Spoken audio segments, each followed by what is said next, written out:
bookshop in central London. It's one of the oldest, I believe. They're not open now, of course, due to the pandemic, but I'm sure they'll be opening at some point soon.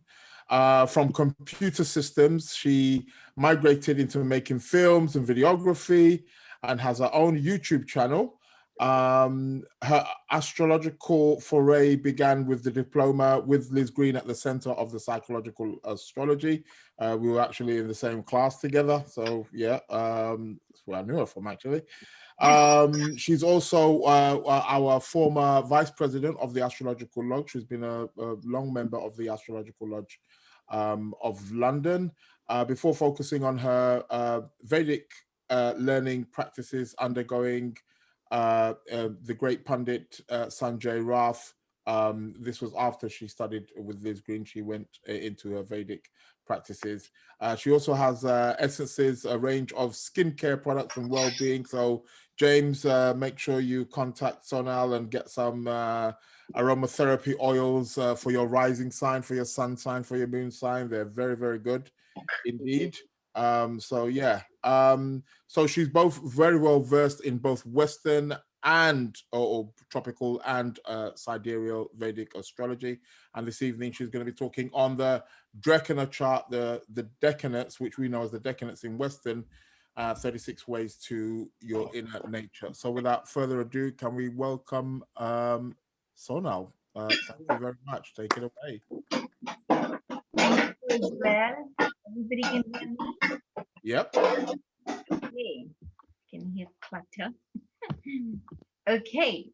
So for those, I'm going to keep it quite easy to grasp, because I'm aware that most of you are from the Western astrological school. And the Dreshkana or Decanates has been in use in the Vedic world for a very, very long time. And in fact, the whole word Dreshkana is actually coming from Dreshkana, which in Sanskrit really means Dresh is a derivative where the root is darshan, which means meaning. It literally means like being able to visualize or being able to see objects which are obscure as well as quite clearly visible. And kona or dreshkana, kana literally means like corner, kona, and it's often always taken to be meaning in astrological terms to do with trines or triplicity, which is nothing but trikona, kona, kana. So it's the same sort of etymology. And if you bring it all together, the signs in trines is really what it is trying to convey.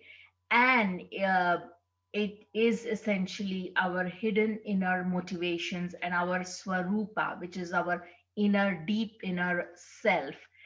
Now, Dreshkana, also, which is nothing but like coming from Dreshkana, is also analyzed in a huge number of ways.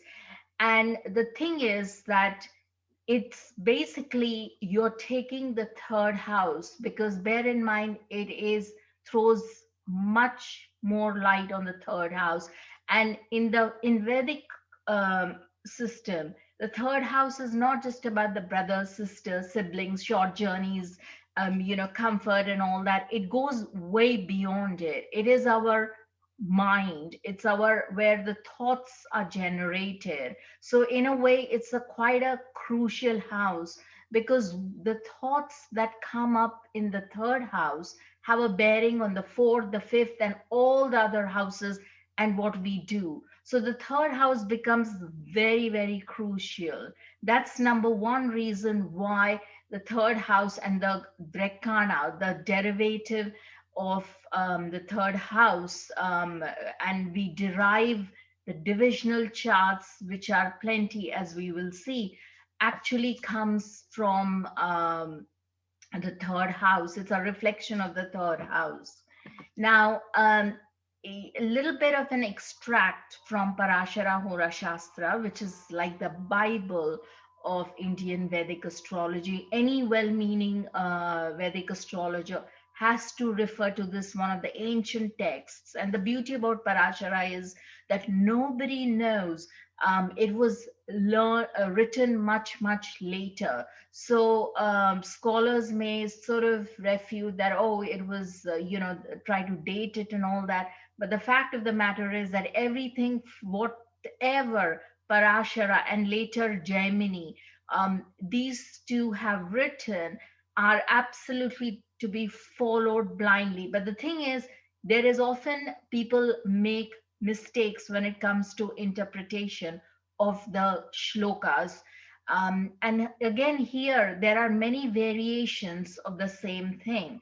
But for our benefit, we are just going to understand that essentially the the whole zodiac, the entire span of zodiac is based on the meaning, as if it's like the turning on a revolution around the zodiac. And then we come back to the 0 degrees. And the whole 360 degrees is nothing but can easily be divided into one third part of a sign, and so the all 12 signs, literally, because we are dealing with triplicity here. So here Parashara is talking of Rashi Tribhaga Drishkana Nashte. So again, I don't want to go too much into the Sanskrit of it, but basically it's like when he talks about the Trayam, it literally means three or four-fold division.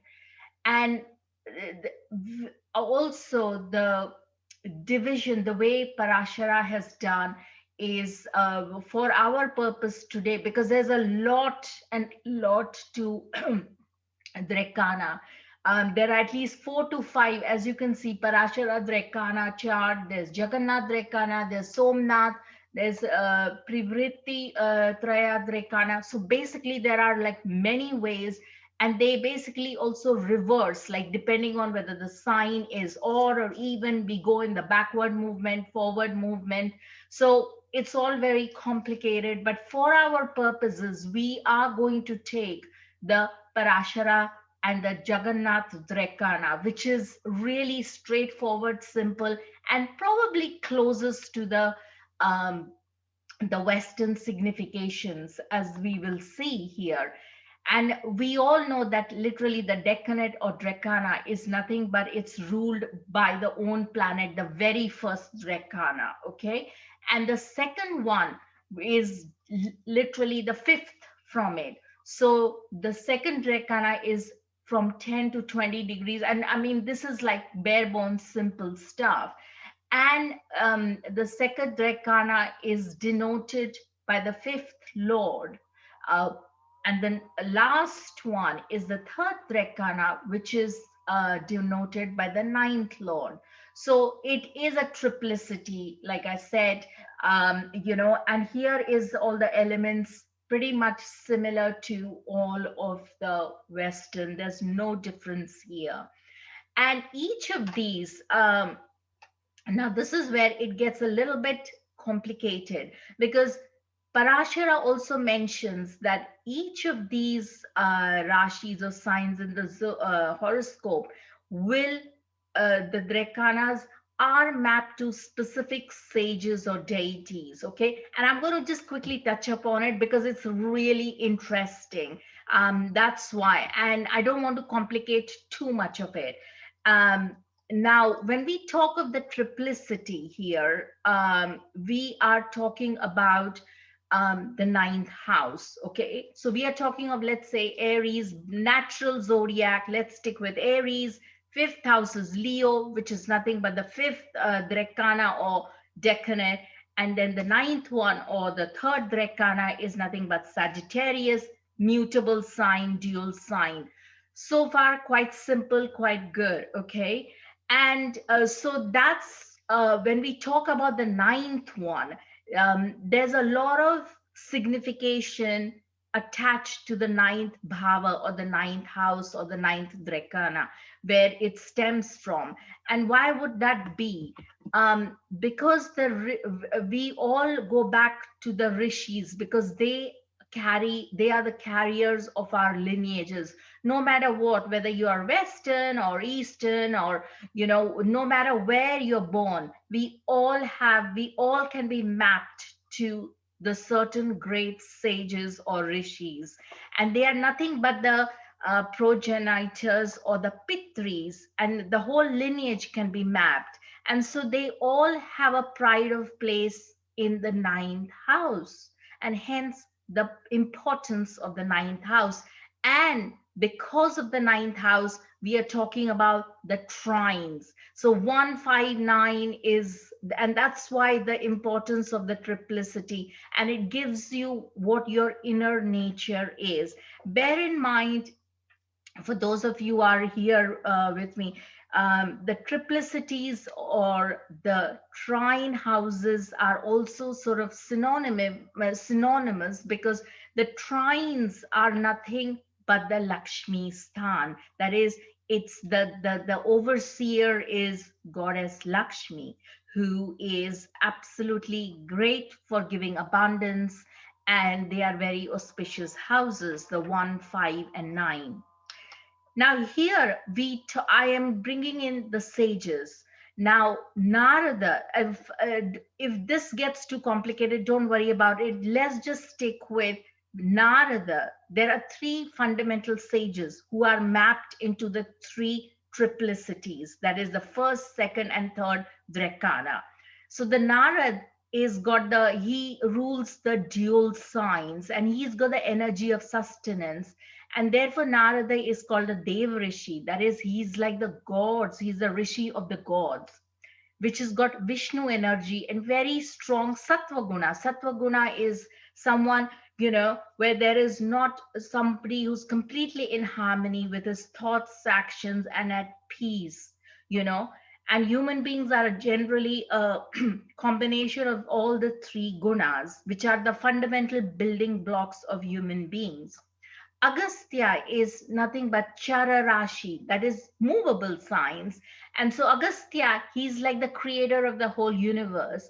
And therefore, he's got the energy of Brahma Rishi, which is nothing but Brahma, who's the creator, which is the Rajas Guna. Rajas Guna is where there's like lots of activity, lots of Mercury, lots of Venus, lots of, we are constantly buzzing around, running, even like figuring out, you can't just sit at one place. You're trying to study multiple things, do Vedic studies, do astrology, do this. So all that still has a creative sort of, activity orientated energy, even if it is like based on knowledge. Hey, I want to get do this course in astrology, do that, and all that still falls under the Rajas Guna, which is nothing but the purview of Agastya, who's a Brahma Rishi. And then we have the Durvasa. Now, wow, that's fixed sign. Durvasa Rishi, I will come to. He is like Shiva, the Rudra avatar of Shiva, which is Tamas Guna, where we are kind of like stuck. Fixed signs tend to be very stable. They love stability. They don't want to move at all. They have this kind of fixity, and that is to do with Durvasa and the Tamas Guna. And here is the mapping, simple stuff. We all know this, but I needed to reiterate it. So Aries, the first sign is always its own, the Lord is always its own. The second Dreshkana is nothing but 10 to 20 degrees, the middle signs, and which is like the fifth house.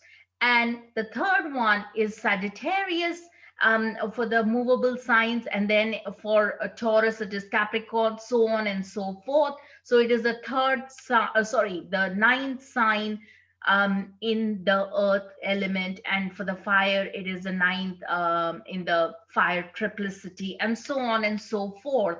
And so this really is quite straightforward.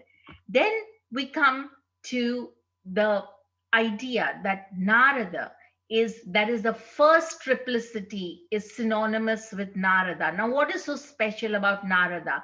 Narada is his energy is synonymous with Ketu, which is which is the south node of the moon, where he preaches humanity and spirituality, and he has access to every place and palace in all the three lokas. That means he's able to traverse all the worlds, the Dev Loka, the higher lokas, the lower lokas, all kinds of them, and at a blink of an eye. So he's got this mercurial energy combined with Ketu. Like he can wing things. He can just be like, uh,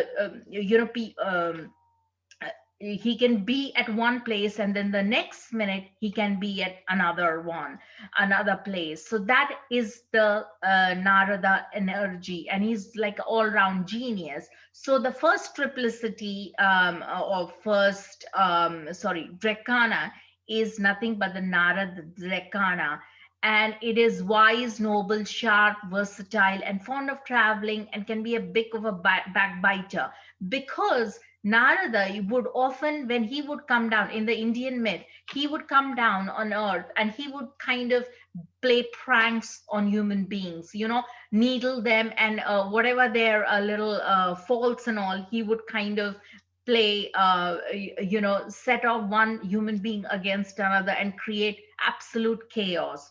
So he's a fast communicator and can travel at unimaginative speed of mind. So that is the Narad energy. So people who have in the first Dreshkana are wise, noble, sharp, versatile, fond of traveling, and can be a bit of like, stir things up a bit. Then we come to the second one, the middle Dreshkana, which is nothing but Sage Agastya. So he is a little bit more, powerful in terms of fighting the demons and managing the challenges, while Narada is a lot more playful, And Agastya also was helped Lord Rama in fighting with the demons and gave him the bow of Lord Vishnu. So this speaks volumes about the energy of Agastya. And so that is very Rajas guna. That means there's constant flurry of activity. There's doing, like, powerful, and I'm going to do this, and I'm going to wing this. So all of that energy is very Agastya energy if it is in the second Drekana. And it is so what it means is that it's your determined, strong-willed, willful, helpful to noble persons, and destroys his enemies. And that is the Agastya energy. Then we come, the last one is the Durvasa. Now this is a really, in the Indian books on mythology and all, we have always grown up, Durvasa is like the angry sage. He's like irascible, and you don't, and the amount of people he has cursed, every time he gets angry, he's impatient, he just curses everyone. And he's the son of the great sage Atri, and his wife Anusuya. And so the amount of, at the slightest provocation, he just curses people, and they come to pass, his curses. So Durvasa has got strong religious traditions and power to cause harm and suffering, and that's the third Drekana. And uh, and he can be hot tempered, blunt. So people born in the third one, in the that is called the Durvasa Drekana, are hot tempered, blunt, ill dressed, full of ego, follows religious traditions, strongly harms others, and lacks patience. So that is the energy of Durvasa. Now, so essentially all of these will get mapped to, like I said, the first one has got Narad energy, and the second one has got the Agastya energy, which is much more like Rajas guna, constant activity. And the last one is very irascible, impatience, so, but that is by and large. Now the applications of the Drekanas are humongous, as I mentioned. One of them is that you can find out any problems in your body part, where it is. You can map it. All the Drekanas can be mapped to all the parts of the body. But we won't go into that because that's not our focus today. Our focus today is literally what the two main texts have to say about the various degrees or the Drekanas, your sun, moon, Lagna, or other planets fall in. That is the main focus and what it really means, what the ancient texts have said. Now, this diagram is a really useful one, and I will explain a little bit about the energy. As you can see, that each of these, they're basically different the same thing. We are looking at all the three different decanates, essentially. The first one is 0 to 10, then 10 to 20 degrees, and 20 to 30 degrees, and for each of the signs, and they all have these categories that they fall in, and I've made little pictures pictorially so that it is a lot easier for you guys. So that basically the rhino that you see is Chatushpada. Chatushpada is nothing but four-legged. And the serpent you see, that little serpent, is nothing but the sarpa, which is nothing but the serpent. The pakshi is like the bird, and those drekanas are ruled, the birds, the pakshis are overseer of that. Now, there are only, you can see only these pink knots. I mean, they are really pretty, but actually, in reality, the first Dreshkana or decanate of Taurus and the second decanate of Capricorn has got these, only these two have the robes. That's called the Pasha. Pasha is nothing but the noose, it's the bondage. If you have malefics here or a transit of malefics here, then there are people who have committed suicide under having planets, a cluster here and cluster here. There has been, it's not, it's kind of, the bondage is not a very nice kind of a bondage. It's something that you have to resolve this lifetime because it's very karmic, and often that is also why you will have disease and death. So pasha is a very tricky one, and so is the serpent. If you can see, the serpent is a very tricky one. The last two of cancer has got, the last two decanate of cancer has got the sarpa, and the first two of scorpio has got sarpa. So now please bear in mind, this is to do with the sidereal degrees. Yeah. So moving forward, speaking about, oh yes, the human beings are nothing but male, female, and I've given that. That's why they've been drawn. Some of them are male. Ayuda is nothing but human. It's about, human. It's basically, the degrees are called human Ayuda, and Ayuda is basically these people. The natives are. They are a sort of violent.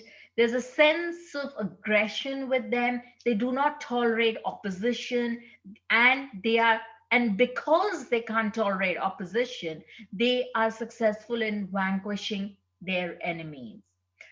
Then there is two ayuda. One is the male one and the female one. The female one has got a nicer connotation. It's basically gentle behavior, loves art, culture, music, and good things in life. Then we have moon in serpent. If you have moon in serpent, that is sarpadrekana, makes a person full of anger, revengeful, and deceitful. Then the moon in quadruped, which is nothing but the four-legged animal, makes one full of animal instinct, indiscriminate animal behavior, non-stickler for social and moral code. So basically, they're kind of like a bit of a rebellion types. And then we have the bird Drekara, which is fickle, like to roam from one place to another, does not stick to one job any length of time. Now, these techniques are brilliant for rectification. So if you just sat with the degrees and you were like toying between, whoa, I wonder if it is 0 degrees, 29 degrees of Cancer, or 0 degrees of Gemini, immediately if you saw some of these degrees, and as we go for proceed further, you will see that there is more to the degrees. Two major texts have given different signification. And here I'm introducing the left hand side one is from Saravali. And this one on the right hand side, my right, is this one where the mouse is hovering. There throughout, for all the signs, this one is from Varamira's Brihat Jataka. So these two are the very fantastic texts because they are tried and tested in terms of, like, any kind of rectifications and things like that. They are hugely helpful.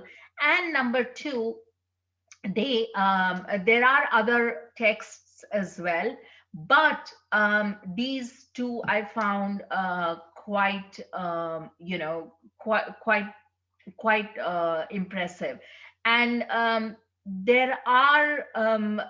there's two three other texts, but that would also involve a lot more research.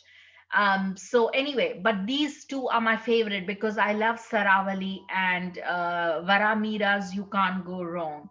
So talking about Saravali, they talk about the Aries one. The first decanate of Aries will be charitable, thief will be a thief, splendorous will have checkered prosperity, be fierce, be pleasing, in appearance, will inflict punishment on relatives. So best is to take a screen grab of this because we can then I've got some charts here and then we can figure out what charts. But basically some of these significations are quite interesting.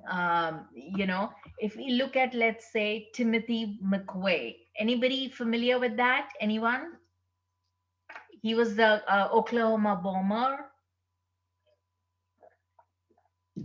Okay, so here we see the sun is at 10 degrees Aries, right?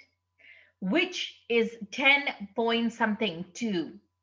And then Mars is in its own sign in Aries at 25 degrees. And Mercury is at 8 degrees Aries. So Mercury is in the first Dreshkana, which is here in Aries. Masculine man wearing a white dhoti or loin. Now, again, you'll have to alter the significations of this, but it's black. So he wasn't a black man, but it could well be meanings.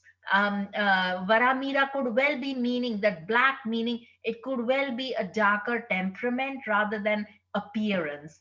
Holding high an axe in his hand gives the impression he's clever enough in protecting others, fierce in appearance, and reddish eyes. Now, we all know what he did. He, I think, bombed a few buildings and then he basically was plotting for this for a very very long time. So yeah, that was his, like, kind of his master plan. So this is really interesting that these things really have a bit of relevance here. Now if we look at the oops sorry if we look at the other let me just move the yeah if we look at the other what Saravali has to say. One born in the first decanate of Aries will be charitable, will be a thief, be splendorous, will have checkered prosperity, be fierce in battle or in quarrels, pleasing in appearance, and will inflict punishment on relatives. Now, that is really interesting because he's got his Mercury there. And we all know, given his chart, that he is Gemini rising.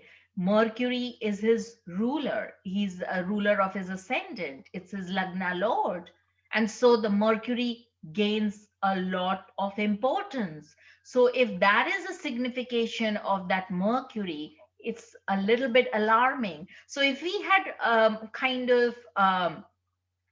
there was a discrepancy about his timing, or we didn't know when he was or what, we would immediately know that judging from these degrees that or the Dreshkana or the decanate it falls in, that where it would be more applicable. Then we come to the Taurus one. In Taurus, if the birth be in the first decanate, again, like I said, I don't want to keep reading all of them, but basically these are really interesting reads. And it's really nice. I can share the for all 12 signs, and you can have it, because it's really, I would love, I mean, this is like a cookbook style. I love to go through some of them, in terms of like, for all your individual charts. You can have a ready reckoner kind of thing. But it's, let's have a look at Virginia Woolf. Now, we all know about Virginia Woolf, right? She was a little bit brilliant writer, a little bit on the depressive side, suffered from, I think her sisters passed away. One of her sister passed away, and then immediately her mother passed away. And then her birth, immediately after that, I think she went into her, like, one of her first depressive modes. And if you notice, she's Taurus rising, so it's middling. And Ketu, the south node of the moon, is at 13 degrees 46 minutes, and ascendant is 18 degrees. So it's the second Dreshkana, or the second decanate. And here it says that if the birth is in the second decanate of Taurus, one will be beautiful. She indeed was liked by women, and she was. I think she did a lot of work for women's rights and stuff. Will have large lips, be endowed with beauty and wealth, firmly wealthy, intelligent, and attached to mean women. Now, um, this we have to take a little bit with a pinch of salt. But in terms of like attached to mean women, well, it could go either way. But maybe she like fought with all the the suffragette, and I don't know if she was kind of involved in that, perhaps, maybe. Now, what's interesting is that she married Leonard Woolf, and the couple founded the Hogarth Press. So she had everything, all she had all the talent and all the, she was very well endowed in terms of prosperity and skill as a writer. And yet she suffered from mental illness. And her illness may have been bipolar, we don't know. But she died by drowning herself in the river Ouse. Now, here we see that her, the Venus, Sun, and Mercury.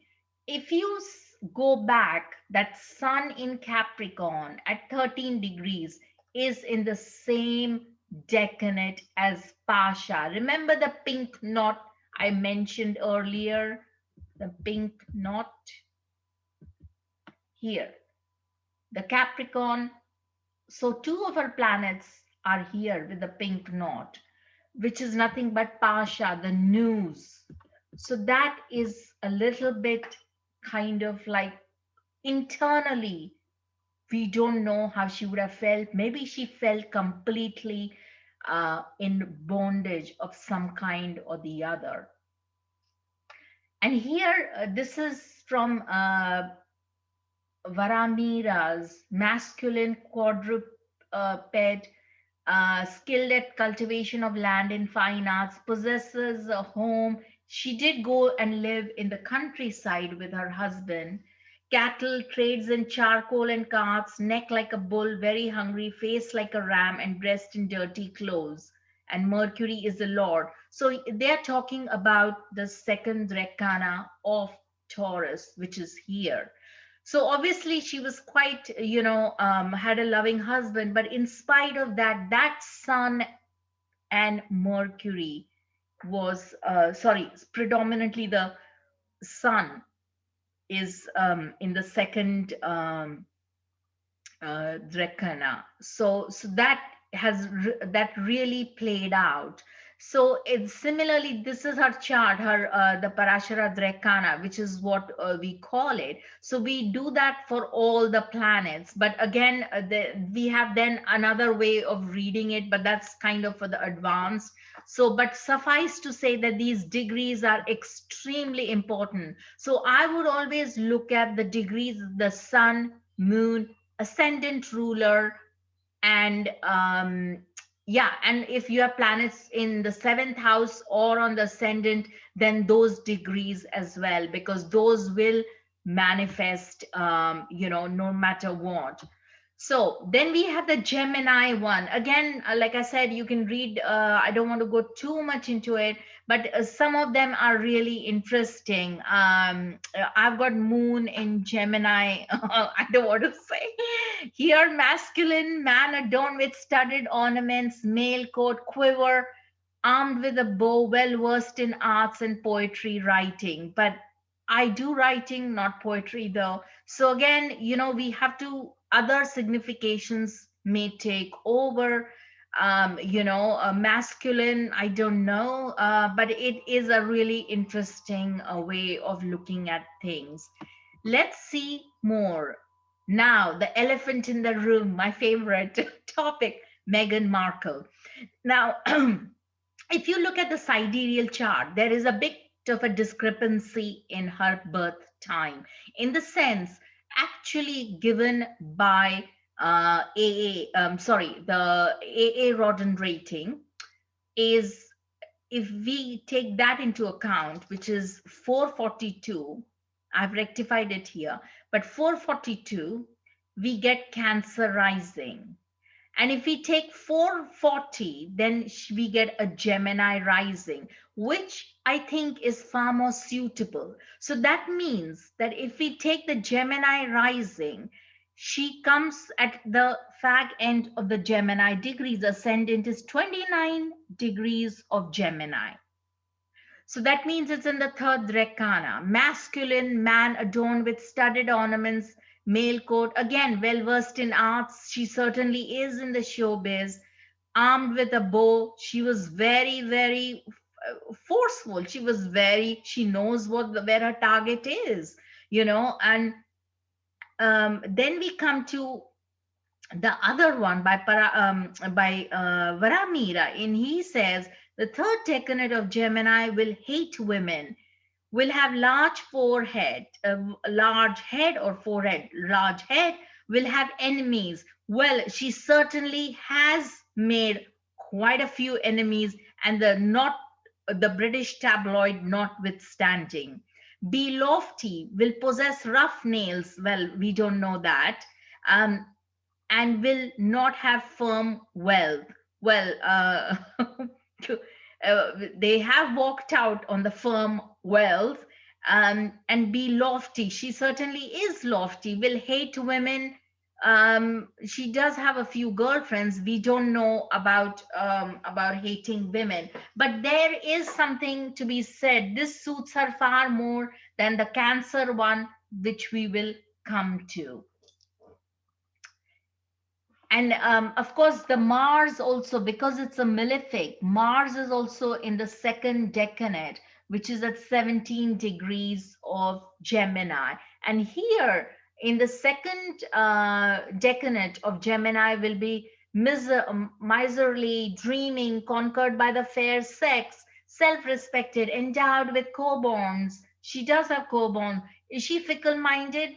Probably. Sportive, yes. Tormented by many diseases. Well, we don't know yet. Now, then we come to Cancer. Now, again, the Cancer one is very pretty because it's really nice. The first decade, one born in the first decade, will honor Brahmins, gods, fickle minded, fair in complexion, will help others, intelligent, pleasing in appearance, will possess a fortunate wife and be himself fortunate. Now, given that, I think this will honor Brahmins and gods. Well, I think she's more suited for Gemini than Cancer. But we can chat about it later on at the end. Then here again, masculine man holding leaves and medicinal roots. So obviously it's somebody who is kind of into therapy of like naturopathy and all that. I don't know if she's into all that. Fruits poised on a sandalwood tree in the forest, fat like an elephant. Certainly not. Long legs like a camel. Face like a pig's. No. Neck like a horse's. No. So anyway, so it's a little bit hilarious, but these are the ancient texts for you.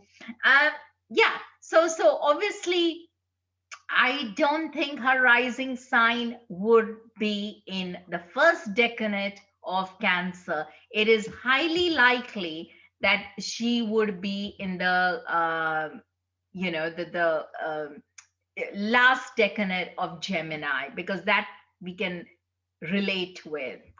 Anyway, then we come to the decanates of Cancer.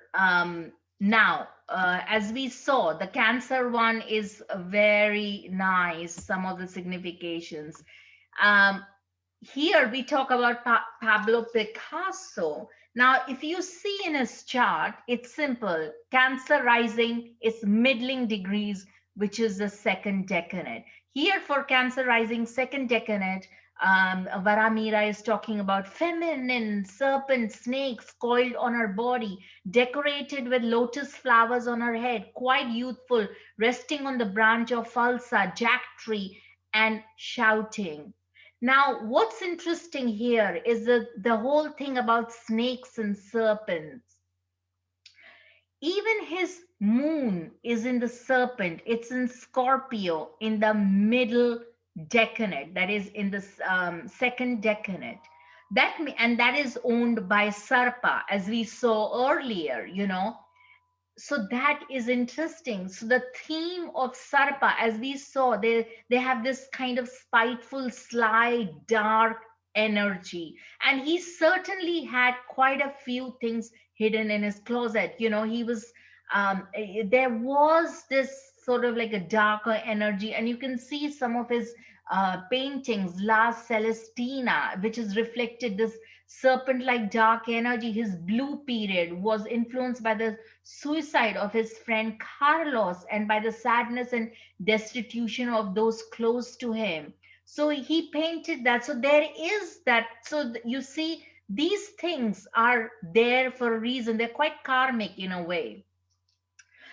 And if you see the decade of Cancer, the middle one, born in the second decade of Cancer will be miserly, dreaming, conquered by the fair sex, self respected, endowed with co born, fickle minded, sportive, and be tormented by many diseases. Now, this is what got me tormented by many diseases.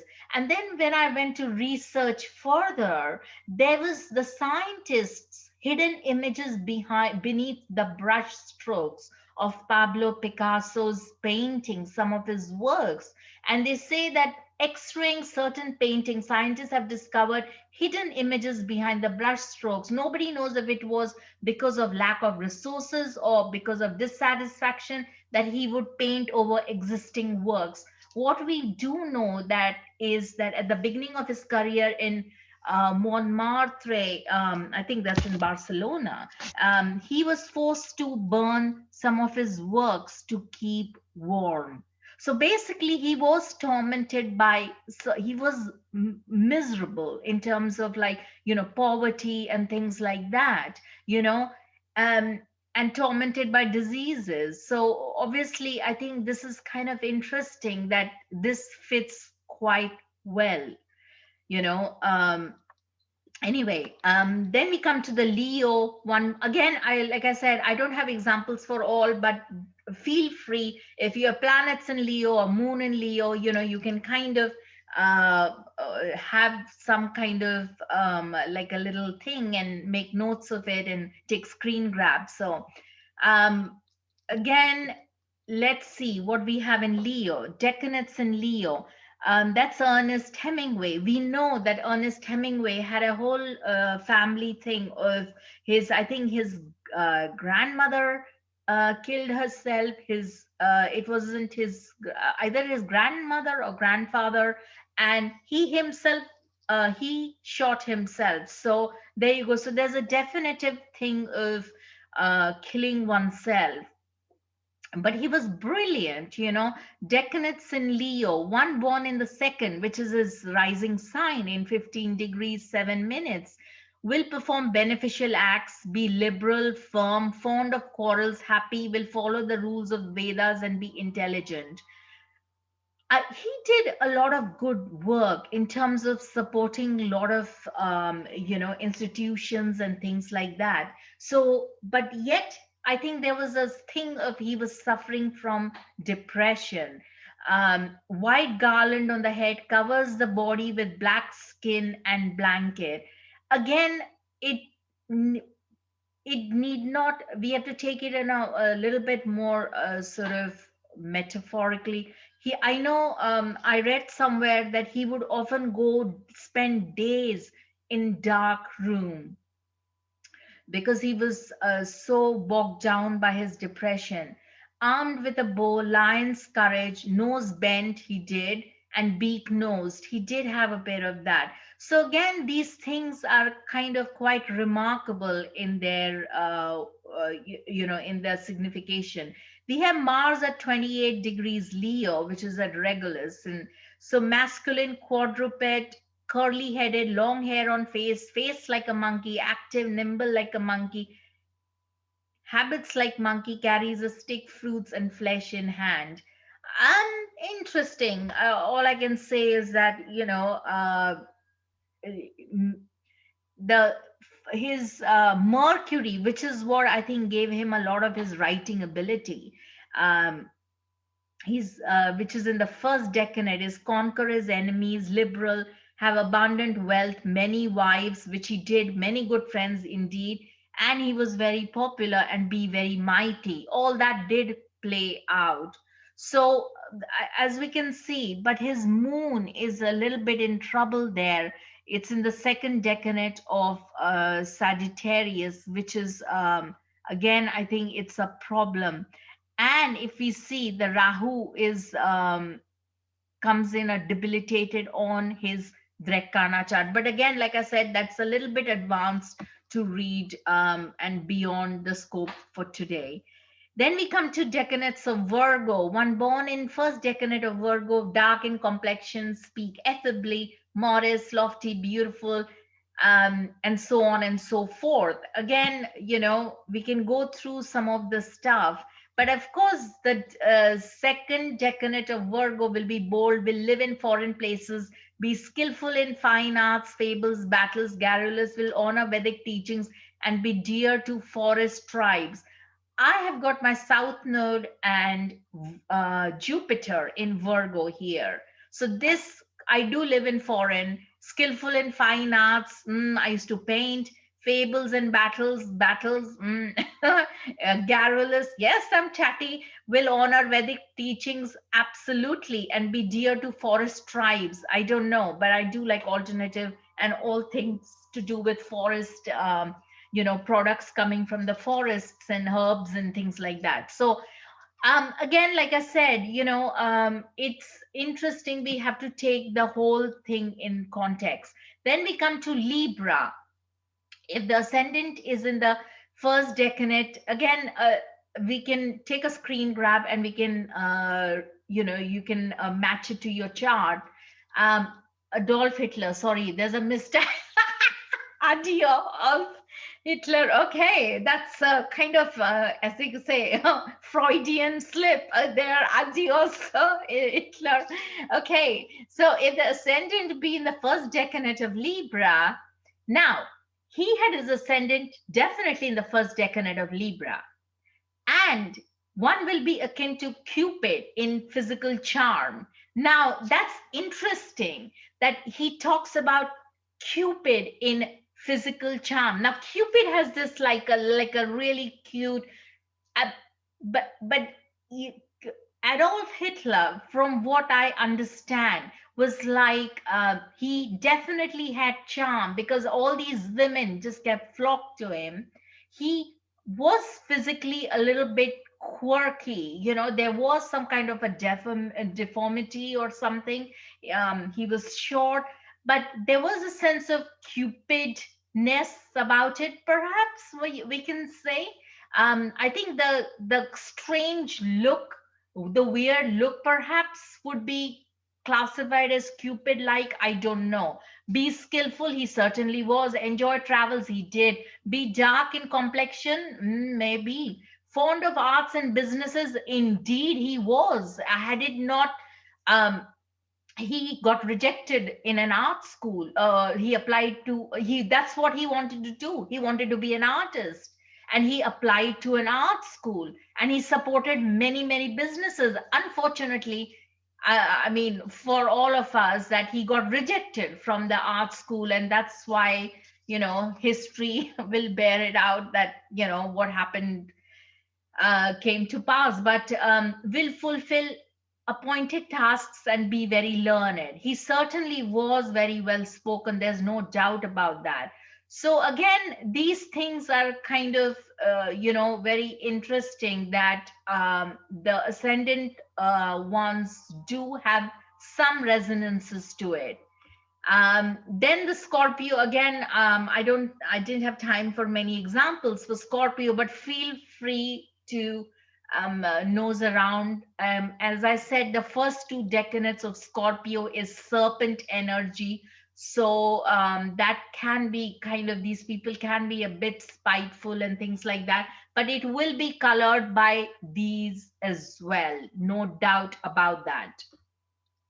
Then Sagittarius, one born in the first decanate of Sagittarius, will have round face, round eyes, be chief among men, will advance due to own efforts, will have good conduct and soft in disposition.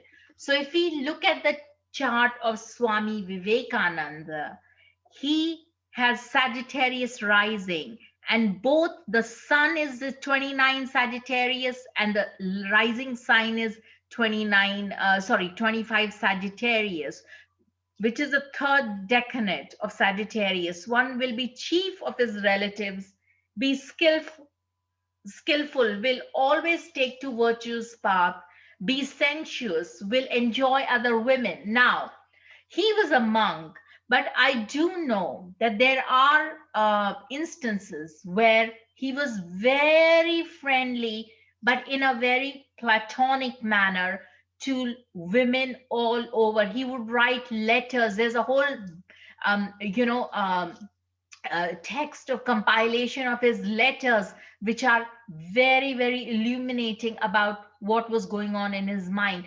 But sensuous, I don't know. I don't will enjoy other women entirely in platonic way. I think it applied for him, because I do know that there are evidences that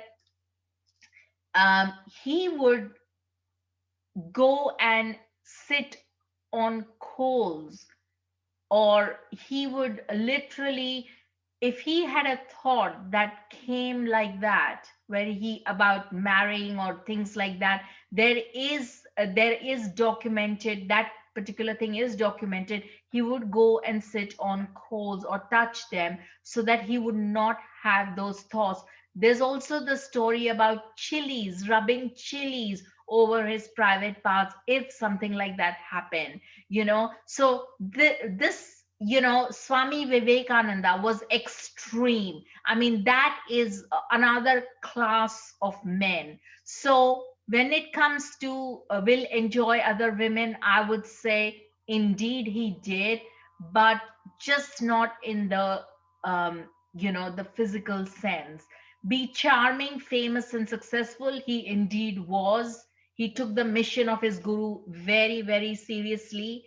And so again, the third Dreshkana, masculine, long face, color of gold, and champaka flower. That indeed he was. He had this kind of light to his face. That is also documented. Seated in prominent place. Yes, he always was shown seating very royally. You can see his appearance even here. Holding a stick. Look at the staff in the background. A lot of his images carry that. and wearing silk and a deer skin. I don't know. Deer skin, maybe he meditated on the deer skin. We don't know that. So, but that's kind of absolutely ties up with his persona. Then we come again, Capricorn. You can go through it. It's Capricorn is really interesting. Now, again, like I said, the second decade of Capricorn is Pasha, which is the news.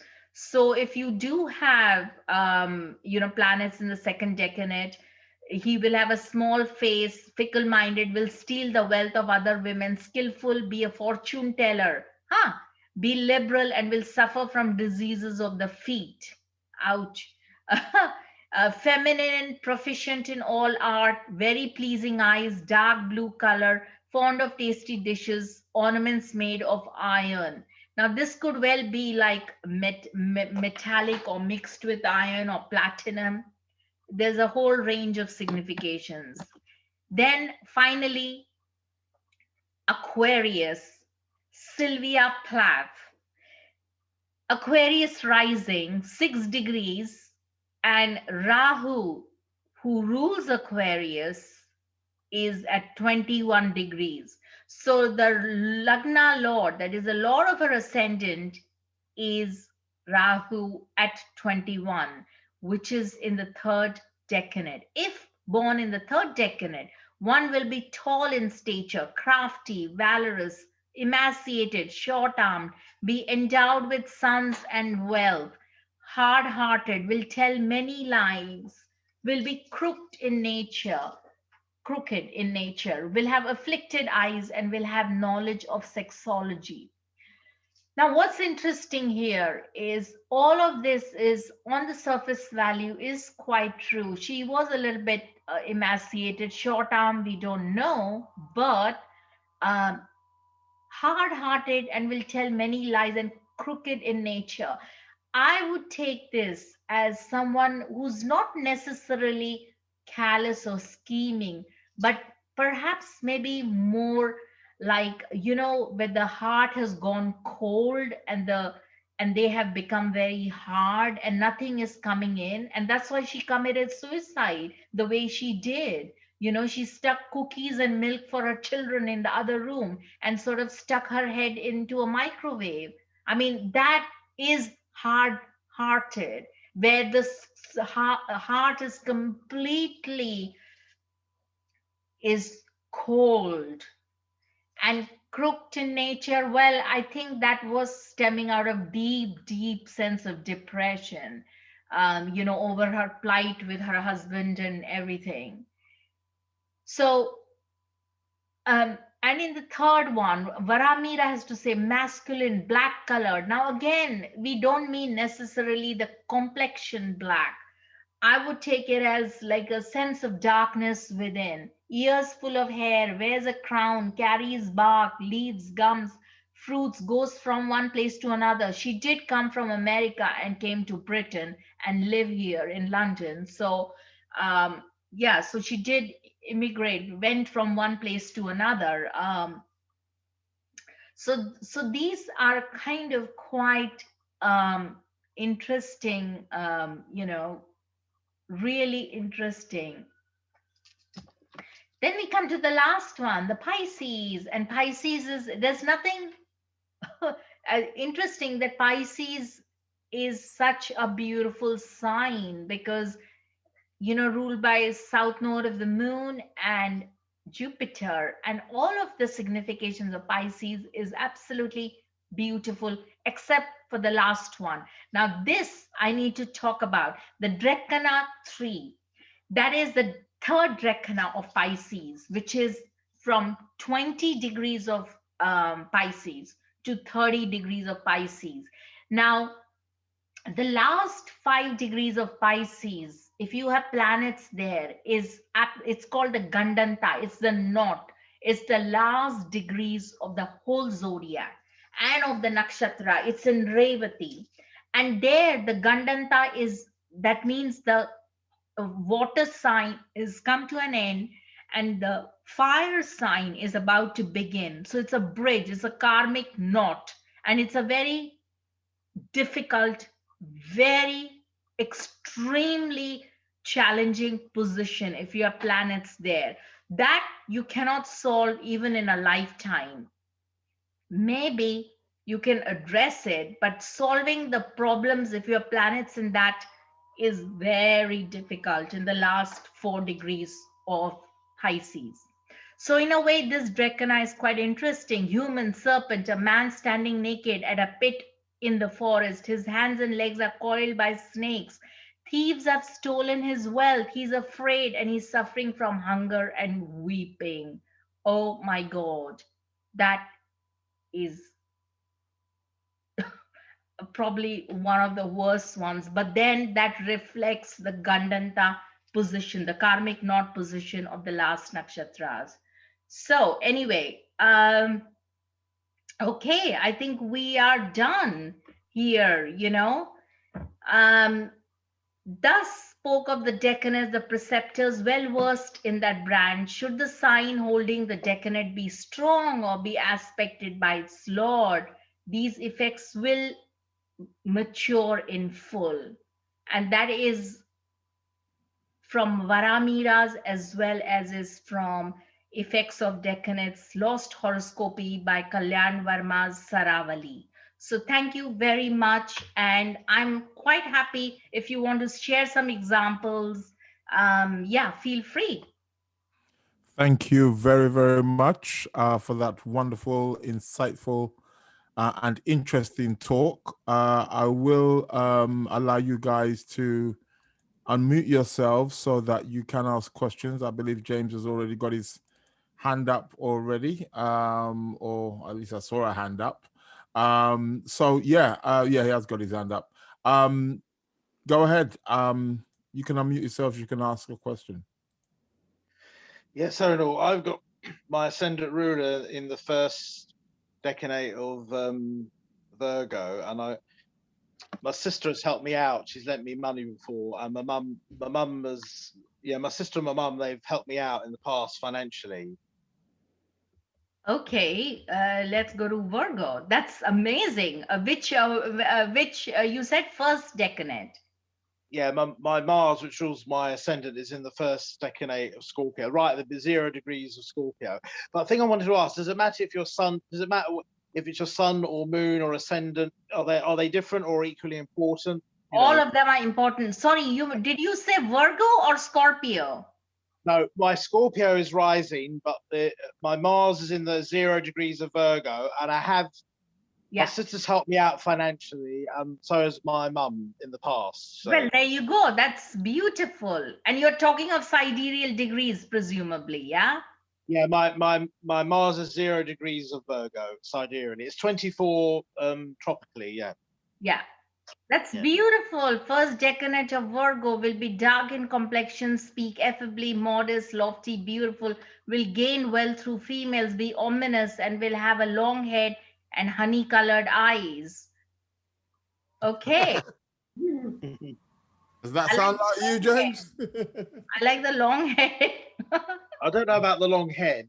Oh, well, you do have the beard. You got the beard now. It's coming to fruition. Oh, yeah.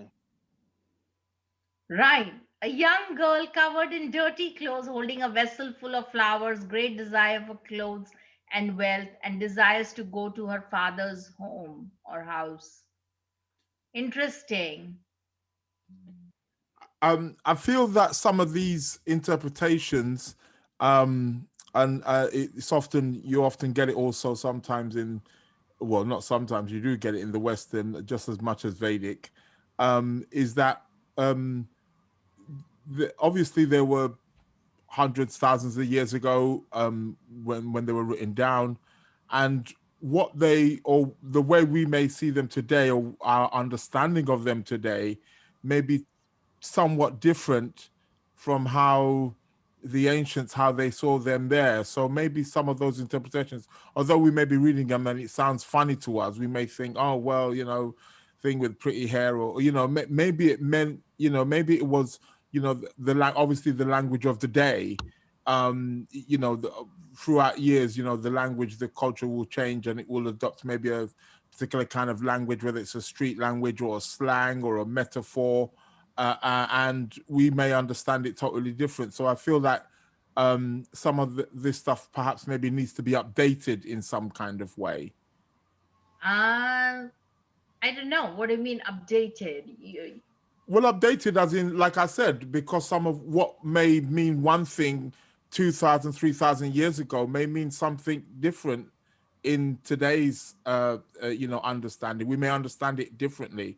Yeah, So I think it is our understanding that can be needs to be updated, but I would not mess with the whatever the ancient has been written for so long, especially things that are coming from Parashara, and yeah. absolutely, and a lot of these significations will still hold. No, But I'm not saying that they don't hold, but obviously they may have referred to certain things back then that we don't use now, or we don't know of it now, or we don't, it's no longer in existence. So that's why I'm saying that perhaps it may need to be updated, or I'm not saying corrected, I'm not saying it's wrong, but it needs to be updated so that we understand, like, oh, that's what they were referring to, or that's what they meant by it, because they could be meaning something else by some of those words that you've read yeah, out there for some of the descriptions. It is maybe some of the, it could be of course there were instruments or tools that they used back then that we don't use today. We don't know about that. yeah. Again, vocabulary. So, and that's what I mean by update. I don't mean update by like it has to be changed, but just so that we can have an awareness that, oh well, this is what they meant by that. And because some of those words, sometimes we might be taking them literally, maybe it's a bit of a metaphor, maybe it means something else. Yeah, it could be metaphorical, but like Swami Vivekananda's thing was quite telling. The staff and the stick, and he would Yeah, you saw that in the image. You saw it in yeah. the picture, so that's quite obvious. There's a reference to the what wicked women. Yeah, Sonal, yeah, in one of your Vedic sessions, Parasha talks about wicked women. Now, I was thinking, does that mean sex workers or somebody or women with an interesting personal life? What would that mean? Yeah, I mean, absolutely. See, the thing is, wicked women. Now, everything about Parashara is absolutely on the money. I will just, it's a broad spectrum. When we talk of wicked women, I mean, it was in reference to give a context where he was talking about was, and we did Prince Charles chart, and if you have the third lord in the fourth house, then you will get a wicked spouse. That's Parashara's dictum, right? And he's very specific. There is no messing about. There was a few other, that you'll be like self well-earned wealth and all of that. All, of course, there was other thing, but there was this specific one of wicked spouse. Now it's open to interpretation. How you view if you look at Prince Charles' chart and his wife, how do you view them, about their wickedness? Maybe it was a little bit, I mean, if you talk of both his wives, his Princess Diana, she got a little bit,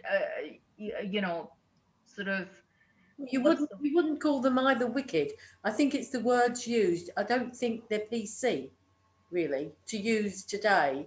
So I kind of agree with Israel that maybe the language needs updating. I Rather think than more than the language, our interpretations will need to be updated, because Parashara was not far off. But wicked, it sounds But very interesting what you're saying. I think that's quite relevant. But yes, I just think wicked women today, especially in recent days with what's been going on, maybe it just needs to be reworded. but or maybe wicked could just mean like somebody who's sort of questionable, behaves questionably at some point, Well, Sono, yeah, sorry, just going back to what Israel is saying and what Jill is saying. I mean, these interpretations, is it just one interpretation you're following, or have different people given interpretations? There is no people. This is a text coming straight. Yeah, but it's a text that comes from human beings, Sonal.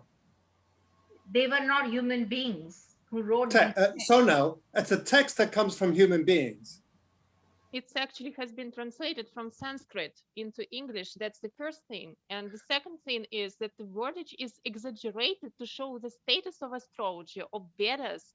And this knowledge was not available just to common people as it is now. So now just we are online and we can discuss all this.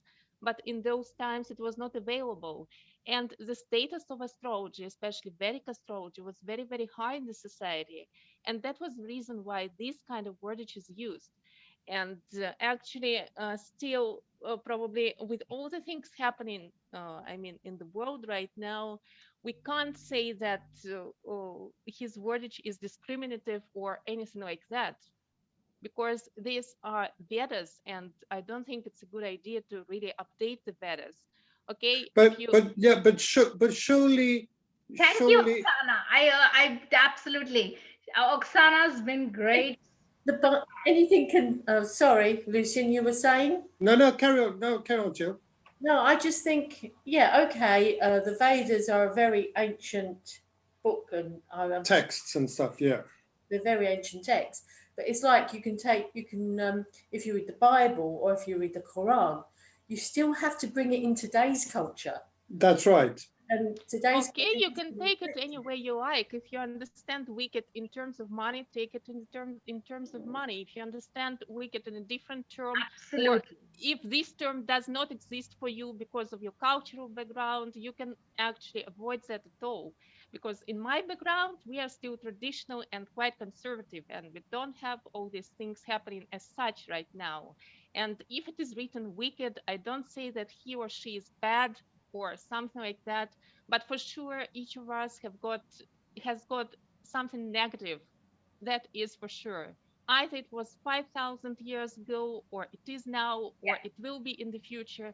It will be always there. Anyway, each of us has got Rahu, Ketu, Saturn, Mars, and all these are malefics. So just don't get offended by these words. There is no use actually discussing if it is wicked or not wicked or anything like that. This is the ancient text, and you can take it the way you actually want to. I don't think many astrologers would sit in front of a paid client and say you've got a big face and a bull neck, would you? Exactly, and that's what I was. That's what my point was. Like, if a client's in front of you, but that is obviously. But that is not for the client. This is just for your reference. This is for rectification. Yes, this is for your rectification. Okay. You can't say a client that, oh, you are wicked, go away or something like that. It's just silly. Yeah. And I just rectified the chart of what's her name, Meghan Markle, right? Because if you take the official date, she's comes to official time. She's comes to Cancer rising, but the Cancer rising doesn't hold true. The more of Gemini in the last decanate that holds true, and I'm just following only those two interpretations of the text. I'm just applying them. But of course, you have to be kind of, not take it like, oh, she's got a thick neck. Literally, it's not like that. But maybe they don't have like a swan-like neck. Maybe it's like a little bit fleshy. You have to kind of make sensible things. But what I'm trying to impress upon everyone is that it is a fantastic tool, and one of the key things for in Vedic practices that we do, the divisional charts, and it gets much more advanced and it's mind-boggling. And to dismiss it saying, oh, it's just like a weird and doesn't hold true, it absolutely holds true. We're not dismissing it. We're not dismissing it. So now that's I don't think you understand what we're saying. We're not dismissing. We're just saying that the language that was used thousands of years ago, we know that cultures, you know, they change. Languages, you know, a word that may have been used 1,000, 2,000 years ago, we may not use it in the same way or in the same context or with the same harshness or softness as we would do today. And I'm just saying, Oh, you know, so absolutely. when you say wicked, so for example, if we just went back to the wicked woman could mean lots of different things to lots of different people. But it could also mean, wicked could also mean not necessarily like diabolical or like really, you know, it could also mean somebody who's of a harsh temperament, somebody who's quite ballsy and quite Exactly my which point. So you're Pamela defending my is. point exactly. Yeah, You're supporting my point exactly. That's what I'm saying. So yeah. since, you know, we know that it could mean that.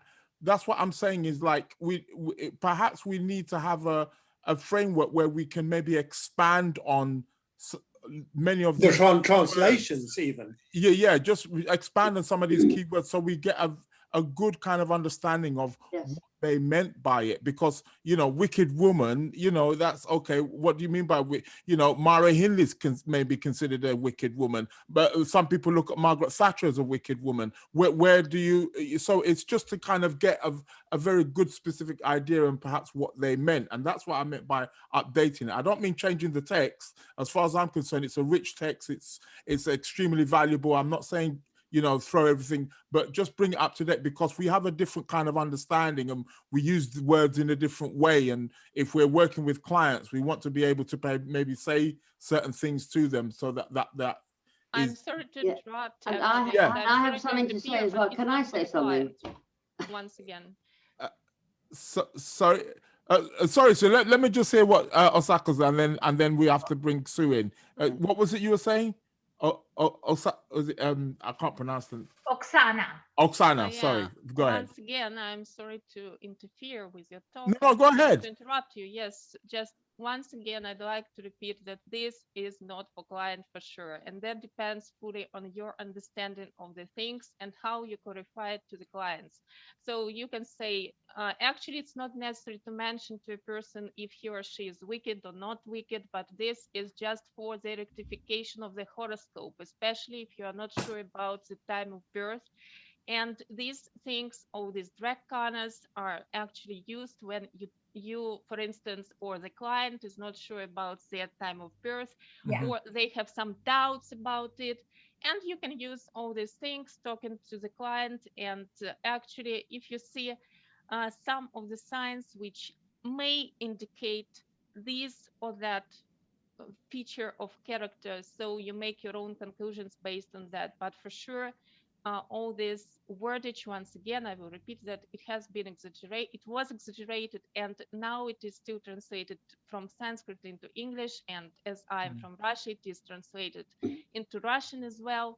And the wordage is all the same, but actually, really, these things cannot be updated.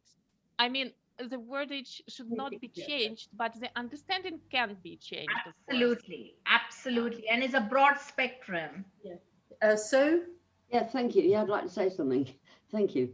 One of the issues I have with this stuff is actually all the physical descriptions. You know, maybe back however many thousands of years ago, it was not such a multicultural society as it is now. And it's like, I rather object to descriptions of golden hair and you know, okay, the bull neck and all that sort of stuff. But it's not just the hairs in the ears. It's so specific. It's like, how could they possibly have gauged this? Where did they get that from? Because I totally agree with Jill and with Israel in that it probably needs updating. And after all, the Bible's been rewritten into modern English. Doesn't change its meaning. So the meaning is important, but the descriptions are inappropriate. Sorry. Well, you can say what you want, Sue, but the fact remains that all Parashara, one of the greatest of the rishis Doesn't make it and God. the sages, he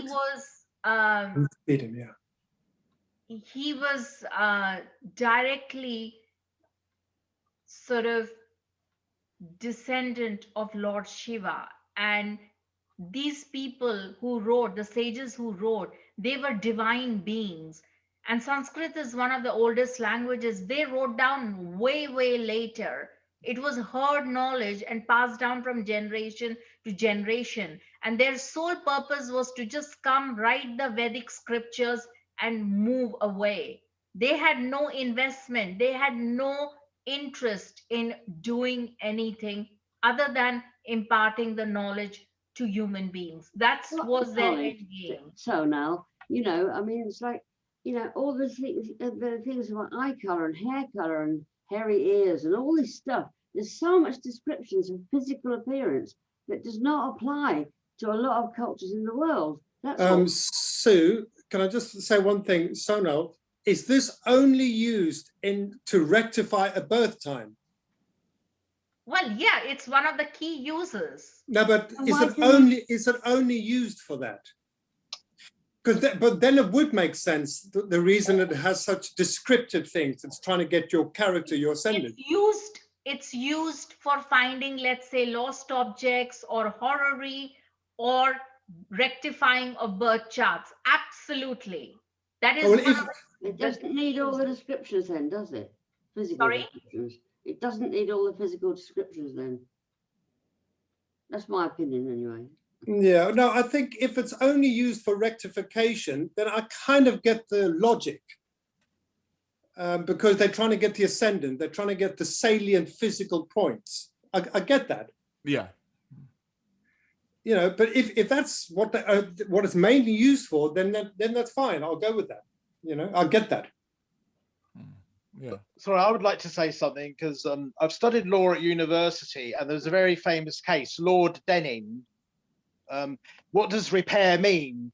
And this is like in the modern times. This is not so old. Repair can mean, do you fix something a little? Do you fix all of it? And a whole, you know, words are not specific. Words are fuzzy, and that was in modern times. Now we're talking about something written thousands of years ago. I mean, Yes. the it thing doesn't is, make it when confusing. the Bible was written in very esoteric language, you know, and then it got translated into modern everyday language. So say you get esoteric language translated into modern everyday language, the meanings totally change. And I think that can be the same for any old text, Sanskrit, Hebrew, Aramaic, ancient Chinese. It's the same problem. And I don't think any old Sanskrit is immune from it.